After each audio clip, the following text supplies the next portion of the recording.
Hey, folks, for episode 82 of the Rental Roundtable, we had on my friend Charles Anderson. He's the founder and CEO of Arrow. It's his second company. He's been in the equipment space now in his second company. And Arrow makes buying a tractor as easy as buying a book. So we talked about how he got here, his journey, why he started a company, and it really talks about the underlying reasons. He's the youngest of 17 kids. And it's why he does it. Well, he's a responsibility to, right? He can do it, and he has responsibility to build this for the industry, for his customers, for his team. And really cool story about why he's doing this and how he got here.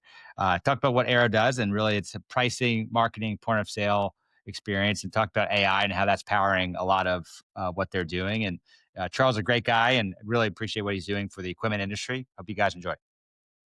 All right, everyone. Welcome to the Rental Roundtable, episode number 82. We've got on my friend Charles Anderson. He's the founder of Arrow. Charles, welcome to the show today. Thanks for having me, Kyle. Well, we've known each other for a few years, both tech software founders in the equipment space. And I've seen you I think I first met you at the ARA show a few years ago. We ran into each other at AED in January. And I think for people like us who are software people in equipment, there's not many people like us. So I feel like we have a common bond here. We could relate, Yes. commiserate, talk about the highs, the lows. So it's Yes. good to have Yeah. you on. We speak the same language, I feel like. Same. It's nice to connect. And if you're anything like me, everything is always going really well with no challenges, no bumps, no unexpected curveballs whatsoever. Is that right? Yeah, it's like so easy. It's like the easy, that was like 95% of software companies fail. I don't get it. It's the easiest thing in the world, 100%. You just have to be able to predict, COVID and supply chain issues and COVID and supply chain issues interest and rates. Yeah. interest rates and tariffs and AI, Totally. right? Right. We Like saw when all of it coming every time. all of it coming, and we'll continue to see perfectly for the next 5 years. A lot of building a software company is just hitting your head against the wall until, it's been 10 years and you've grown it. So, right. I think me and you both been doing that for a while. 100%. Yeah, all day long. So it's nice to connect with you again. Listen, there's some people who found the shortcut. I never have. It's just a lot of it just be consistency, showing up, and knowing that you've been doing this for as long as I have. I know what it takes to keep going. So Do even you just to really start believe up, that? Do you really? I've never seen anyone that's ever actually found a shortcut. Like, do you think so? I think the perception is there's shortcuts, but I think when you Okay. talk to people, and I've done even these episodes about, how did you grow overnight? And I just keep going back to my dad's phrase: 10 years of all nighters to be an overnight success. And Mhm. the perception is overnight success, but there was 10 years of just grinding. So do No. I believe that? No, but I do think there's a perception that like you have these, Elon Musk geniuses who just invent stuff overnight. But even him, he's working 12 days a week. A good friend of mine, a good friend of mine worked really closely with Elon during that was like 17, 18, 19 run. And this is a public story now, so I can share it. But it's well known that Elon in 17, 18, 19, the wealthiest person on the planet, was on the factory floor of Tesla, sleeping in the fetal Yeah. position because he was sick to his stomach with stress. That was like less than 10 years ago that guy was even terrified of all of the reasons of failure and bankruptcy and all the things. So I just like, I'm glad I had that insight. It's a good reminder. It's all hard. Mm. It's all hard. It's just work. You got to just put the work in. And if you do everything right and you put the work in, then you have a chance. And like half of this is luck, anyways. That feels like right, right place, right I, time. You can increase the surface layer of your luck by being consistent and showing up, but there's a huge element of luck. I think the successful people don't always like to admit, right? There's a big element of luck too I in all don't this. know, man. I don't know. I don't know. I think especially with rental, it's a really good example of persistence. I think persistence beats luck every time Hmm. because luck comes and goes. And if you build your plan around luck, say you luck out and you sign the right contract, the right customer, it's probably a fluke. It's probably going to evaporate. It's probably not going Yeah. to last. Hmm. So I just think like the biggest and best companies just persist and persist and persist. I don't know. Not that I haven't been exceptionally lucky myself and I've had things break in my favor. I'm not saying that, but I just think it's a combination of persistence creates the moments for luck to be captured. Yes. Just Yeah, I think it's the right way. There is an element of luck that needs to be captured, but you can only earn the right to capture that luck if you're doing the thing in day in and day out. And the people who've come on the podcast, you hear that story over and over again. You're in episode 82. I've yet to hear anyone who didn't get there by busting their ass for years, right? yes, That's what it's taken. yes. Even like a couple episodes ago, Actually, our last 3 episodes, Dino, Mike, and Claire all work 7 days a week, and they build this company. They build the rental companies. They're outside painting the building, and they're putting new asphalt Wow. in, and they're, that's what it is. And I think in rental in particular, it's an industry that you can win by showing up with hard work, consistency, and serving the customer well. If you do those things, yeah, there's bad luck, et cetera, can happen, but take that out of it. That's how you win. The people, and I think that's what Wow. I love about this industry is there's just you can't. There's no shortcuts, right? It really is around hard work, and I don't know. It's the American dream manifested in this industry. I So, believe that. anyways, I want to get to your story, Charles. First of all, tell us what Arrow is and how did you get here today? Tell me about your story going back, even growing up in California. Tell me how we got here today. Sure. Um, Arrow is a software company. Our core purpose is to make buying a tractor as easy as buying a book. Remove tractor, insert, skid loader, insert, whatever asset you want. We know technology should make the buying and selling process. I'll use the word transacting. Should make the transacting process smooth and easy and simple. A lot of our customers do rental. Our core customer is the equipment dealer or the manufacturer, so the person that's selling the equipment. Most of them have pretty good rental books of business as well. Our product is not a perfect fit for a pure play rental operation, but the process of figuring out what do you want to buy, how do you want to pay, what equipment do you need, and how are you going to actually move funds around for that is what we do all day long. The pretty like unexpected journey here. Never. My wife always says, my wife Tish always says, you're the least likely person on the planet to sell tractors, Yeah, which I take as a badge of honor. It's a really good way yeah, to kill a conversation at a party. And people say, "What do you guys say? I sell tractors." Uh, but that's what Arrow does. It's software that makes buying and selling as easy as buying a book. yeah. So, how did you get here today? What made you start Arrow, knowing that you're the least likely person to start Arrow? You ended up starting Arrow. You've been running it for years now. Like, tell me about your story getting to this point. Sure. Arrow was created out of unfinished business. The last company that I co-founded, and I'll go back to the start of the story. My last company that I co-founded is a company called Currency. It is now owned by Sandhills, the Pete family, which owns Sandhills, Yeah. which is Truck to Trowels, Hmm. Machinery Trader, Truck Paper, all those publications, and it's embedded all over their website. Um, the reason why we launched Arrow is Currency got to the end of the story Hmm. and we decided to. I was not the controlling shareholder. The controlling shareholder decided to sell the company, and the company was in the hands of a private equity fund that had a philosophical disagreement with where I thought the business should go. I felt like we had cracked the code on how buying and selling really can be driven by finance. Talk about why that's relevant in a second. But how if you solve the financing part of the equation, so much of our country, our economy, our fabric is built on interest rates and built on debt. Or we can say investing. It's a little bit more of an attractive way to say it. Just looking at what's happening in headlines right now, who's buying Yeah. from who's selling from who, what the Fed is doing. It's so foundational to our success. If you think about the last 15 years, so much of the success that happened in the last 15 years was because interest rates were essentially zero. And so if you accept that reality that we are an economy that is built off of knowing how to borrow, then it helps inform what to do next. And in my last company, that's what we focus on is how do you make the borrowing part of the equation really fast and easy by being built off of technology. Hmm. And so my heart and my passion from this comes from I grew up really underprivileged. I'm the youngest of 17 children. I grew up in a pretty Wow. rough, yeah, it's crazy. I grew up in a rough 17. background. 17. You 17, said 17 children. Wow. 117. And so I had to learn at a very early age how important it is to understand access to capital, Hmm. access to money. And my mind was blown. I think I was 13 or 14 years old when I first understood how you could buy, you'll use round numbers, how you could buy $1 million house for $6,000 a month. Hmm. And that blew me away that we as a system had created a way for someone to buy something that they couldn't afford.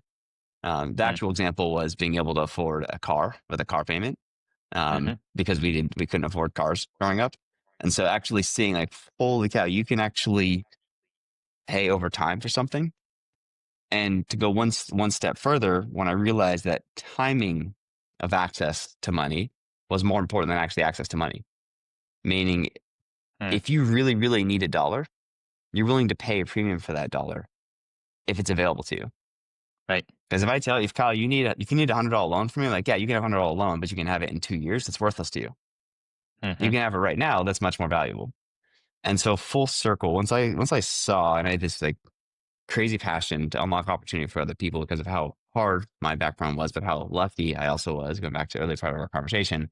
And when I saw that come full circle, I was like, this is what I want to do. How can I use access to capital to unlock opportunity for other people? How can I use access to cash, access to debt to help create revenue opportunities for other people? And so with currency, that was like the perfect culmination of everything that I've been working for up to that point in my career of like, well, how do we actually use instantaneous equipment financing to give a general contractor or rental company access to be able to pay over time? Because they don't care about the asset, they care about being able to feed their family. Mm, And we access the capital markets, we access Wall Street, we access banks at the point of sale. So finally, the question can be, what do you want to buy and how do you want to pay? mm, And so after 8 years of currency, really proud of what we built over there and building and scaling that business and having the right partnerships. It was a good moment to reset because I wanted to see the business go in a very different direction, take it to the next step, which was, okay, now let's get deep into the dealer network, into the manufacturer network, and bring the holistic approach to technology. We'll talk about AI here in a minute, but really now going to the next layer of it's not just financing. Financing is mm, one part of the equation, it's a critical part of the equation, but it's actually the end of the story. It's how do you get to the financing moment? And that's mm, really around search, that's around product selection, that's around application, and that's around checkout. So that's the long story of like my heart and my passion is creating opportunities for other people. I saw that show up with a simple application of how a payment changes everything. Like think about how like rental companies are the definition of a payment instead of a mhm, purchase. Like that mhm, unlocks so much value. It's a multi billion dollar industry because it's a payment instead of a whole purchase. mm, And so that to me showing up in software is crazy that that's possible. mm. So it sounds like your first company, Currency, which you 8 years successful exit, that came out of a personal story for you not having access to capital growing up. Were you the youngest of 17? You said I was. youngest of 17. Can't even imagine. I don't. Amazing. We have a whole episode about what your life was like growing up, but Yeah. we won't do that today. We'll keep it on the equipment side. But that was your driving force, and you enabled that. What drives you today, right? Because you now, you're doing a second company. No one's making you. We sort of joked around how easy it is to start a company. It's not, right? You got to be a little Hmm. crazy. Before we get into Arrow, like why keep going? What's your driving force towards building companies? Right? It's not easy. Good question. I think there's a lot in there. I think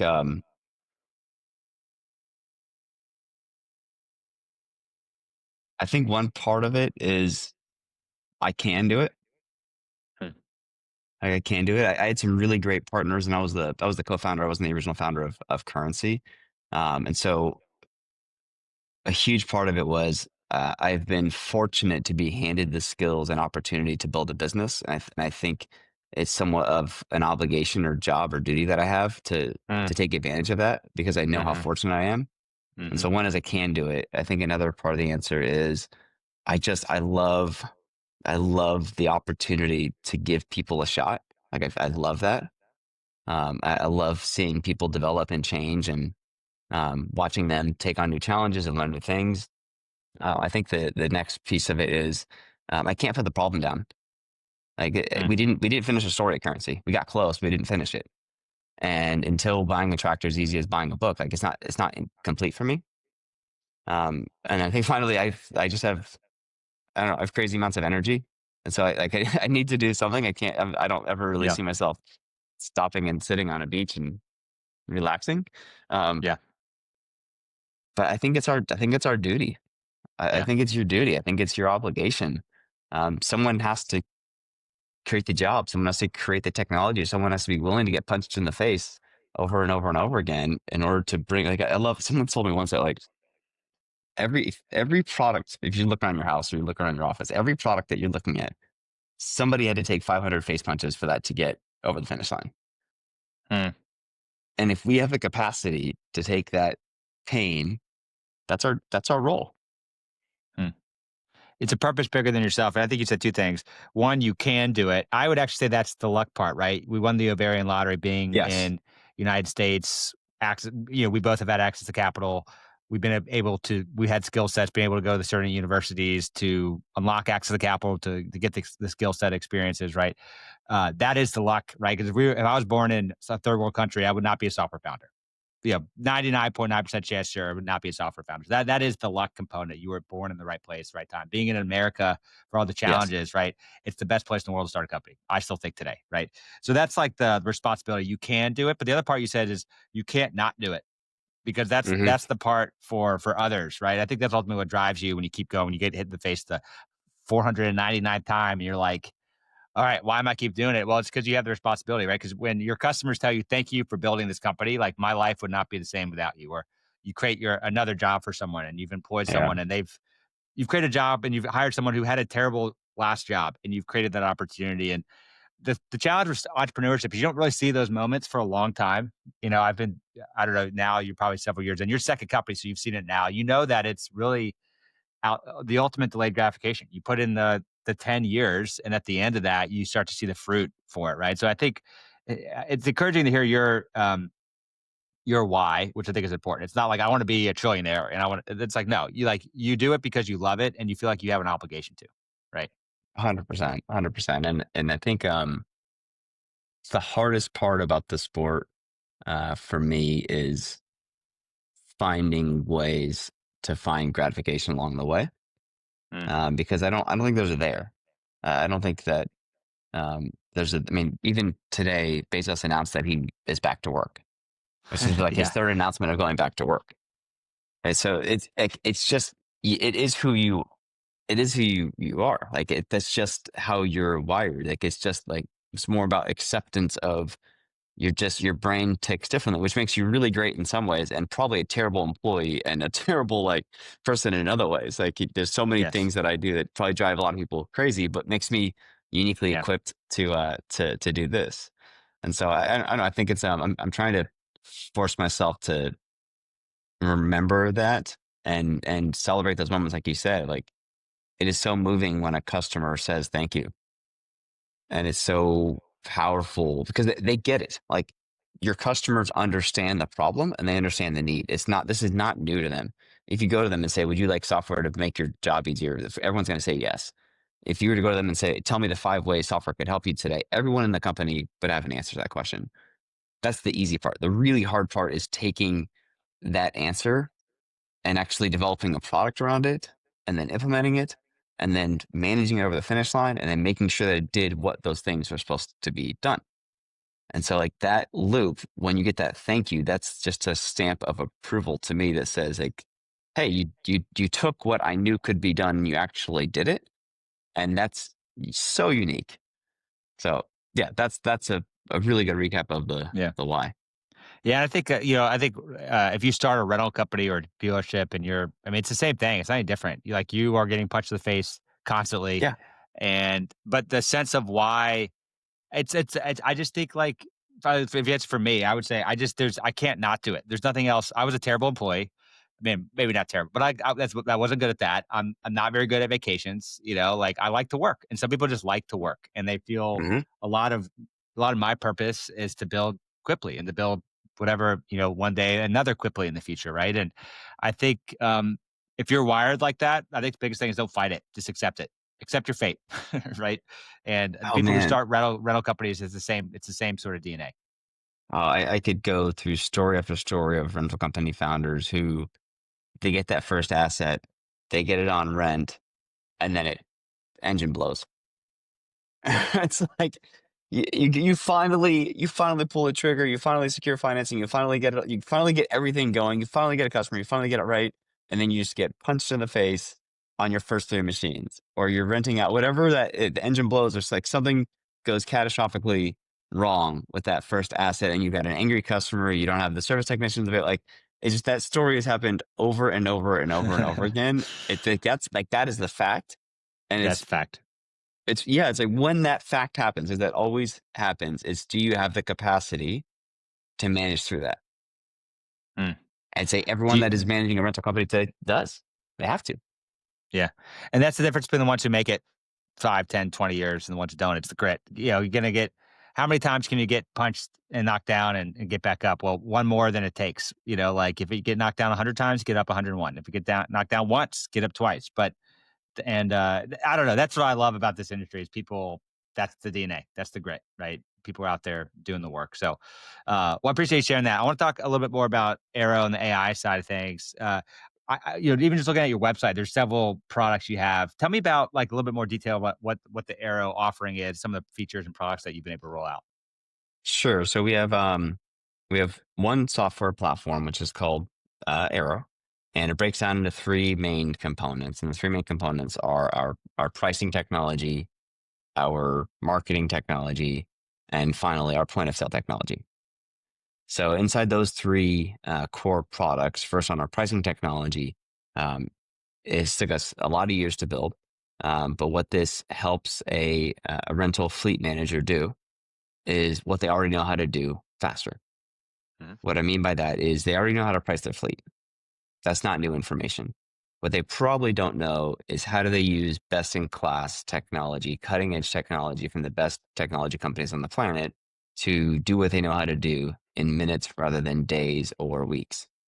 And so on the pricing side of technology, our technology can reprice a dealer's fleet using today's data, today's sold information, today's market data, and give them instantaneous mark to market price on their fleet. Something that they have to do. If they don't do that right, they can't answer the question of should I sell this or should I keep renting? What's my utilization rate? What's the sales cycle? What's the market clearing price for this? And should I keep it or should I sell it? So one side, we can deliver an instant answer to the question of should I keep it or should I sell it? Once I decide I should sell it, for example, that's where the marketing technology comes in. Mm. Marketing technology is all things that you would hope to imagine with speed to contact, contact rate. How do you instantly stay in front of your customers? An easy way to describe it is kind of like the dentist office reminders that you get. Yep. You need to come in for your cleaning. We all hate it, but we all require it. You need to come in for your cleaning or the updates you get from your service technician when you get your car serviced. So the marketing technology is, okay, once I identify that I have an asset I need to move, who do I move it to? How do I move it to them? How do I manage all that communication? Because the internet has changed how we sell. COVID has changed how we sell. A lot of our customers are aging out, and the next generation expects things to be done over the phone, expects things to be done through technology. And the final piece of the equation for our business is all around the transaction. This is very similar to what we did at Currency. This is you've identified what you're going to sell, you've identified how you're going to sell it, and now it's the transaction complexity. All things around do you need financing, all things around payments, all things around point of sale, all things around digital signing, et cetera, et cetera. So it's really those three parts: the um, intelligence around pricing, marketing technology, and then finally the point of sale technology. Yeah. Pricing, marketing, point of sale. What's your ideal customer profile? Where have you seen the most traction with this really integrated stack of offering for the end to end, really the life cycle here? Where have you found the most traction so far? Good question.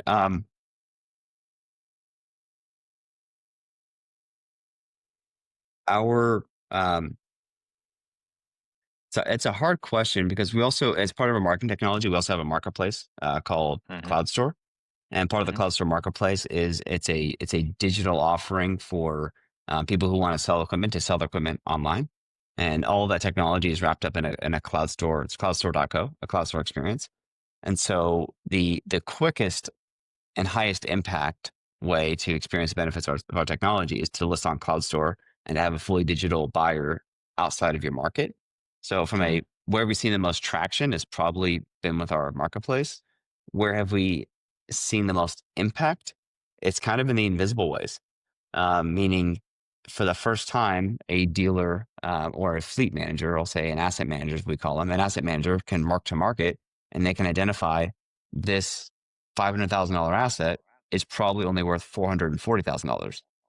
If I sell it right now, as much as it sucks, I'm gonna lose 60 grand on this. Based on all the data that shows where it's trending, if I wait another 6 months, I'm probably gonna lose 100 grand. And so that $40,000 of savings is probably the most impactful thing we've been able to deliver to our customers, which is a little bit invisible, but it doesn't take much. If you're the owner that has Yeah. interest carrying expense on that and you're eating the loss on it, it doesn't feel invisible to them. But I would say it's a slightly different answer to your question of most Yeah. impact has been on the fleet repricing and how fast that goes and the time savings of instead of taking your best athletes and having them sit in a room for 3 to 4 days to reprice your entire fleet. That's been the most impactful, where we've seen the most traction. It's easiest to see the traction whenever we sell. We've sold over about 2,000 assets so far through Cloud Store.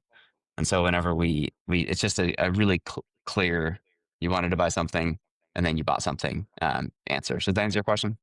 Yeah, yeah. The marketplace, you get the quick, immediate, like, okay, I had a piece of equipment, I no longer have it. I got paid, right? There's like a associated value with that. That's a very obvious thing. Like the equipment Correct. disappeared, right? It's not here anymore. Uh, but the pricing thing, you're actually being able to see the biggest like margin lift potentially on the pricing product is effectively you just took all this tribal knowledge that's been in people's heads for decades and you put it into software that used to take this manual day or week or month process and you were able to make it in minutes because of your technology, right? You pretty much took something from people's heads and put it into software that made it happen almost instantaneously. Is that what you guys have Yeah. been building? That was step one. That was step one. Or I'd say maybe that was step 400. The steps Yeah. 1 through 399. At our last company, we had to figure out how can we instantaneously underwrite a $10,000 trailer borrower for a loan for an investor on Wall Street for a buyer in Beaumont, California, kind of like the Riverside area. Hmm. And so we had to build a credit decisioning engine that could instantaneously say yes or no, and you couldn't be wrong, or else the portfolio would break and it would go out of business. And so the way that we built that architecture, I didn't have any of access to any of that code to start over from scratch. And AI helped a lot with us going a lot faster this time. But the way that we built the architecture for pricing this technology, it's the same risk algorithm we had to build at currency. Meaning, in order to understand a yes or no credit decision, part of that input is understanding the value of the trailer. Because if your trailer that you're underwriting is worth zero, that's a different risk profile than if your trailer underwriting is worth $20,000 and you need a $10,000 loan. And so the way that we architected how that works is a series of essentially yes or no questions. And so under the hood, to determine evaluation, every used equipment manager goes through thousands of yes or no questions. They don't even know that they do it anymore, Yeah. but they're going Right. through thousands of yes or no questions of how many, like easy example, how many other combines are listed on the market? Is my combine listed at a higher price or a low price in the market right now? Is it higher? Yes, it's higher. That's your question. And you go through that over and over and over again. And so essentially, we did something that no human could do. It's not possible because we don't forget the question that you asked last time. And so when you start stacking on thousands and thousands and thousands of yes or no questions, you develop this scatter plot. It's the same thing that happens in the stock market every single day. It was maybe 25 years ago, high frequency trading became a thing. Hmm. And then there was the book from, I think it was from Gladwell. Was it Gladwell? It was a book about the Flash Boys, about high frequency trading, that kind of brought more Yeah. awareness to it. And what they essentially did was lots of small trades were actually one way to make money in the stock market, as opposed to big long kind of Buffett style trades, which require lots of capital reserves and the ability to buy when people are scared and sell when people are buying. And so we kind of brought the same approach into equipment underwriting at currency and equipment valuation here at Arrow, which is make lots and lots and lots of small yes or no decisions. And Mm. the combination of all of these small yes or no decisions gets to a repeatable version of how you're answering the question, not what's the answer. What's the answer is going to change depending on so many factors. But if you can have a repeatable process for how you're going to answer the question, then you can have confidence in the process, and then you can aggregate that because of technology and make a decision across your entire fleet really quick of what's the price of this loader today, and should I keep it or should I sell it? Interesting. So is that all those thousands of questions you sort of stacked over time, right? Those are all hard coded, or and what's the use of with AI now? Like, how is AI been part of the product you've been building? Is that an important part at all? So in at Currency, they started in Excel. At Yeah, Currency, they were hard coded in Excel. And Martina, who still works with me today, she was our lead underwriter. And this is like 15 years ago. But yeah, we sat in a cubicle and we just listed question after question. We sat there with one yes, engineer, and it was so tedious. And we yeah. went one at a time, and we just asked the yes no question. Um, with technology, we were able to do it in a fraction of the time. I mean, you could that's like Yeah. coming up with yes no questions is pretty easy to do. You can go into ChatGPT and do that in an hour now. The hard part Okay. is the layering all those questions in together and getting them to work together to communicate together and flow harmoniously. It's kind of like why Google was a better search algorithm than Bing. Does anyone know? No one even know what Bing is anymore. What's Bing? Right. So it's Google's ability to crawl the internet much faster and easier than any other search engine out there on the planet. And that's why they've been the dominant force. And so now what our technology does because of AI is it can really quickly look for the right combination of yes or no questions. So coming up with yes or no questions is the easy part. If you sit down with 100 user equip managers and you interview them, you'll get all the questions you need. The really, really hard part is which questions do you activate depending on what subject machine you're trying to evaluate. And the portfolio view matters too. Because there's a fleet of combines that are coming onto the market, if there's a fleet of fill in the blankets coming onto the market, now your prices are going to decline depending on which market you're in. And so that's the careful balance that our asset managers have to think through every single day. And now they have technology to do that. It sounds like I mean, that sounds like a major shift in historically how equipment's been bought and sold, right? Like that is taking the manual, sit in a room, let's pull up the Excel sheet, let's look at the website. Okay, I think it should be $100. You think it should be $95. Okay. You've now built what other industries have in terms of somewhat of dynamic pricing in a sense with the hotels and airlines, and you've built a Hmm. very sophisticated pricing model. I have to imagine the impact has been pretty significant from going from old pen and paper to new modern, you know, pricing technology. Like what's been the reception with the dealerships? Has this been like a game changer? I have to imagine it's been pretty impactful. Yeah, and want to carefully I want to carefully differentiate between um, what the pricing managers and asset managers are doing today versus what the technology allows them to do. Mhm, Because every rental shop and every dealer and every manufacturer who is alive today has already done this successfully without us. mhm, Like they got to this point without Arrow. They didn't need us to get here. So they've already figured it out, period. mhm, So we didn't unlock some magical code about how to price an asset or what the rental rate should be or anything like that. They already answered that question. What we're seeing now is because of consolidation and because of confusion around interest rates, the problem is getting harder because you're not managing 10 assets anymore. You're managing 1,000 or 3,000. You're managing hundreds of millions of yeah, dollars. These asset yeah. managers are like professional investors. They're professional hedge fund managers. They're managing so much money, and the consequences of being wrong are catastrophic. And so we didn't teach them, quote unquote, how to value machines. We just brought them technology that they were already using in pieces into one solution. And so we sped them up. And so the impact of giving them back their energy and their time to focus on the hardest parts of the question, which is should I hold or should I sell?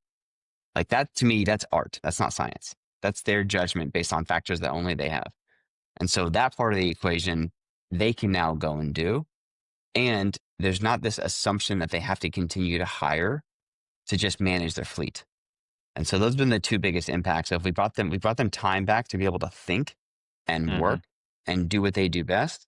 And we also have given them some amount of clarity on, okay, I don't have to just keep hiring more and more people as the business grows.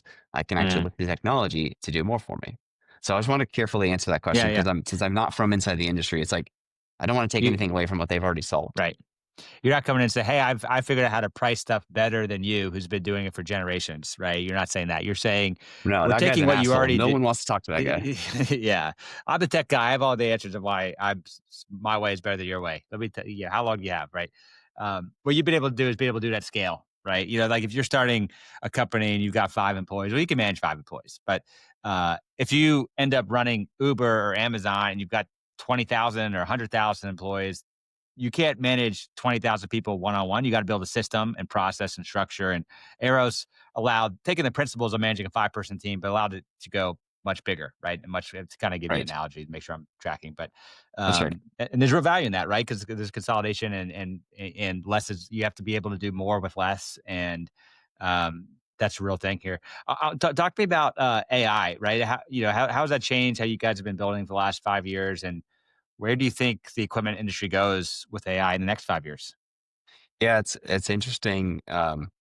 Yesterday I heard the term machine learning. I hadn't heard that term in a while. Oh, wow. And Yeah, that's the original. That is AI, right? right. And if there's a book, the Crossing the Chasm. So there's a old school business book from the early 2000s, late 90s about crossing the chasm and how software companies kind of go from the early adopters to the late majority and the early majority and what that looks like. And in that book, so it's a 25-year-old book. In that book, there's a whole like section on AI. Not called AI, but it's Yeah, it's the yeah, same thing. And I think it's fascinating how we as humans finally understand now that we can talk to the computers, which whatever that movie Her came out or yeah. whatever it was like 10 years ago, like that seemed crazy. And when Siri came out, we thought that was great technology. And now I get really upset whenever Siri asks me if I should use ChatGPT to answer a question because Siri is not good enough. But it's the whole thing, like, AI has been around for a very long time. It's probabilistic mathematical computations that basically tell Yeah, us, like, the next word that's gonna come up, and yeah, so we've been using AI since day one. We didn't necessarily call it AI, we called it machine learning, but back yeah, when we were even at currency trying to predict who was going to be an approvable loan or not, it's the same thing, and so where it's really shown up for us at Arrow is the velocity of our engineers is incredible. Our software development team is probably going 5 times faster than they were going 5 years ago. It's incredible. And so, from an AI perspective, and the way that I usually explain AI is um, we see code writing code. And when you see computers writing computer code, just think about how fast you can move. A practical application of that. So, there's a lot of AI buried inside of our technology. Practical application of that is um, with the Arrow technology, you can have a computer thinking about your business 24/7, and it can be ingesting your sold data and all of your invoices and all your work orders, looking for things that are interesting, and then giving you suggested next steps. So it's almost like a 24/7 business analyst that is giving you ideas that if you had all the information and you didn't forget anything, which computers do, you would do mhm, the same thing. And mhm, so that's a easy use case would be computer, look at all of my sold data, look at all my utilization rates, and tell me which assets in my fleet should I sell right now. I can go into yeah. details of like how like we're using AI, but I'm sure aren't you seeing some things in your application for Quipli on how you guys are using AI? For sure. I love your at this tee up. It's almost like, hey guys, I want to talk to you about this really sort of old technology. It's been here for a while. It's called AI because it's been here, what, 60, 80 years? It It's has like been. It's not new. everybody's like, it's, and I think partly because of maybe mostly because of ChatGPT, which is like the fastest growing app of all time with hundreds of millions of daily users now. And I think people like I said, is an interface to communicate with technology that's never been easier. It's like it's a free text form. You can kind of do anything you want. Hmm.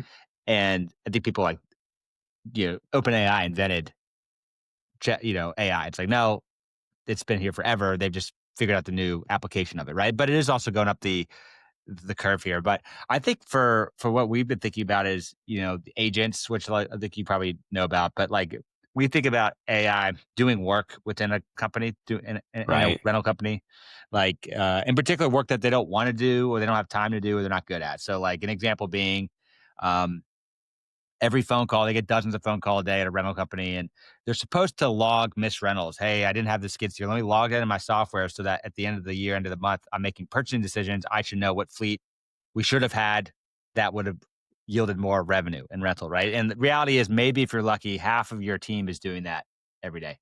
Uh, so, one use case of an agent would be to automatically listen to every phone call and email and log missed Hmm. rentals, transcribe the call, log the missed rentals. So at the end of the day, you have perfect data that makes Hmm. your fleet purchasing decisions better. Like that would be an agent. Another agent would be Yeah, every time there's a permit pulled in your area, send that to your sales team in real time with the contact information, what the rental needs are, setting a job appointment. So that's how we think about it, is like really just doing work. It's like almost like labor. And it's not replacing jobs, just doing jobs that people don't do today. Right. correct. Oh, and it's the ability for these agents to read millions of data points and think about that 24/7, like that is Yeah. crazy to me. And so I don't know if I mean, maybe we call that AI or we just call it the continuation of better It's the computers and continuation. better It's all software this. chips. It's just computers that continue to get better. We're Yeah, calling it AI because we want to put a name to it, but it's just this is technology evolution, and it's been going up the curve. It right. accelerates, right? Well, and the example you gave, like we as consumers want that. Like the internet became a thing once we had Netscape, once we had browsers, like once we had an Yeah. ability to use the internet, it became a much better thing than way back in the day when we were sitting in really creepy chat rooms just texting each other. Right. So Yeah. the internet became a thing once we had a browser and once Google figured out search and it's been compounding from there. And I think the same way, like your customers are calling in to your operation trying to see what you have available. Like they don't want to chat. They're trying to solve a problem. Like what do you have available?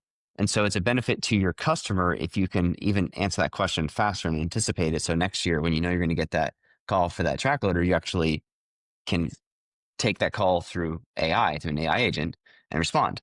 And everyone Yeah. is better for it, including your end user, including your employees, because they don't want to answer that question either I because don't they want to can do that. just look on the internet. It's better for if your customers want it, which they're seeing all this adoption with people wanting agents to talk to. I mean, but it's jobs that people don't want to do. Like people want in the rental, they want to go talk to customers. They want to be in the field, selling equipment, selling rentals. Right, that's what people want to do. That's why you're in this space. They don't want to be answering phone and logging stuff into a software. That's not what they get excited No. about. And I think like the first case that's happening right now is all these call centers that are being do now the voice agents and and they're not perfect, but they're going to get better. It's never going to get worse than it is right now, right? AI is going to continue to get better. But like some of those jobs are terrible jobs that people don't really want to do, and it frees people up to do the more impactful, high value work that makes us human. So Well, I think I mean, I was there's on the phone with oh, it was I think it was Ohio, the government of Ohio yesterday. I got a letter from them. It's a messed up information. I was trying to work with the agent on the other side of the phone. So even like for the agent on the other side of the phone who works for the government wants to solve the problem. And so I could see a world where that agent who the account number didn't work, the letter ID didn't work. Like you just go through the list of like how fast AI could help that agent run a better search query to get to the results they're looking for. Like even the agents that have a really frustrating job because they're dealing with me and I'm angry, I don't want to talk to them. They don't want to talk to me, and give them some technology to help them search to be able to look across multiple databases at the same time. Like that's what an agent could absolutely do, whether it's a frustrated government agent or a rental shop. yeah. Yeah, exactly. And I think and that's what we're seeing already, right? It's doing these jobs that like these little 2-minute things that add up over time. And that's been the history of technology, doing stuff that we've never, even, going from the horse to the car and even just the phone call. You used to have the phone operators like moving the lines around. Like that's not a job we need to have anymore. Right. So uh, it's very exciting. And again, it's funny because like a lot of people talk about AI like it just got invented like 60 days ago. And it's like, 60 years ago, plus, right? Large learning model has been here for a while. It's better and faster. I think people are becoming more comfortable with it. And I think to Hmm. ChatGPT's credit, they are getting a lot of credit for the adoption that we're seeing across every industry and across our own personal lives too. Oh, I mean, it's incredible. The application of the technology that they figured out, absolutely, you got to tip our hat to them. That's Yeah, like it did change the world, putting it it into did. production. Yeah. Well, Charles, last question I always have for people that come on: best career advice you've gotten that's helped shape your success and what you're building at Arrow. Ooh, best career advice. To just anybody across like any topic, any stage of career. your best career advice you've gotten that's helped shape your success? Like for you, you think about all the people who've helped you along the way. What's something that's stuck with you that's really helped you build now your second company? Long-term hard work beats short-term bad luck every time. Well, to wrap it up full circle, that's what we talked about at the beginning here, right? And I think I think after this conversation, people should be convinced there's no shortcuts, right? It is doing the hard work over time, being patient. Um, our previous guest, Claire from Dots Rentals, her grandmother started the company. She's 92 years old, started Wow. 37 years ago. And she was telling us that, they will lose money on individual renters. So like equipment broke, they bring it back. They don't charge them because they said, we want you to be a customer for life. Right. And if you have that mindset, taking the long view, that's how you win. I buy that. I completely. It's really really hard to do when you're taking that Real loss. it's really But hard to do day to day, but that's the secret, right? So, uh, anyways, Charles, it's great having you on today. It's great getting to know you. Congratulations on all your success you've had, and thanks for coming on the Rental Roundtable today. thanks for the time. Nice to see you again, Kyle.